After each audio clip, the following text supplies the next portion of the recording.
Diabetic retinopathy, primary complication of people with diabetes, primary cause of blindness.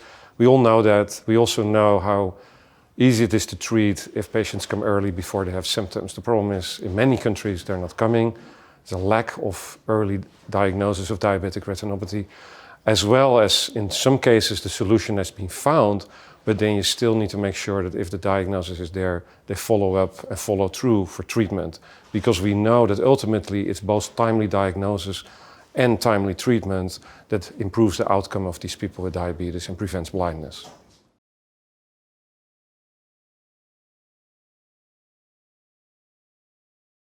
Yeah, it's a mouthful, right? So autonomous means that it makes the diagnosis by itself without human oversight. Even though it's embedded in the healthcare system, it fits into primary care and other places where the people with diabetes are being monitored for their diabetes, rather than having to go to an ophthalmologist or optometrist for their diabetic eye exam.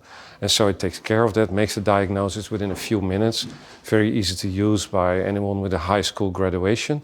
And then if it's abnormal, indeed there should be followed through to the retinal specialist or ophthalmologist for treatment and management.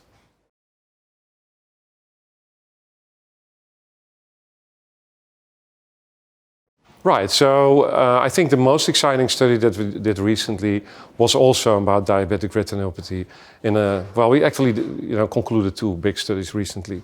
I think one of the exciting ones is which led to FDA approval. The US has the the Food and Drug Administration, which regulates what you can do in healthcare in the US. And that was a big trial of 900 people in primary care, where we looked at outcome, so patient outcome.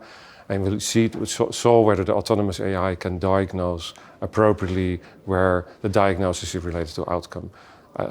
It went really well. We exceeded all superiority endpoints. There were 3 of them: sensitivity, specificity, and diagnosability in primary care, compared to both fundus photography, expert readers at a reading center, as well as OCT for center-involved macular edema. So again, it exceeded all superiority endpoints, which led to the first ever FDA approval last year for an autonomous AI in any field of medicine. So this was very exciting. We have, of course, continued to study it in various populations.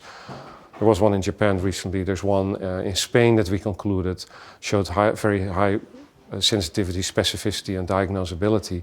And especially exciting is that we're doing better and better on the diagnosability. So what is important, not only that it is safe and efficient, but also that it works on the vast majority of patients, which is what you measure with diagnosability.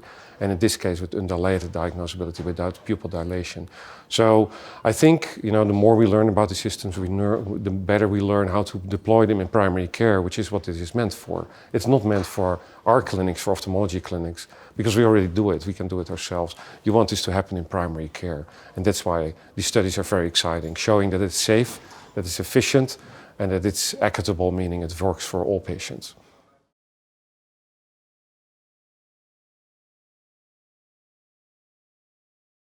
So Europe is a bit more complicated. You have a so-called CE approval. So we had CE approval for several years. We now have approval in Israel also, and we're working on some other countries.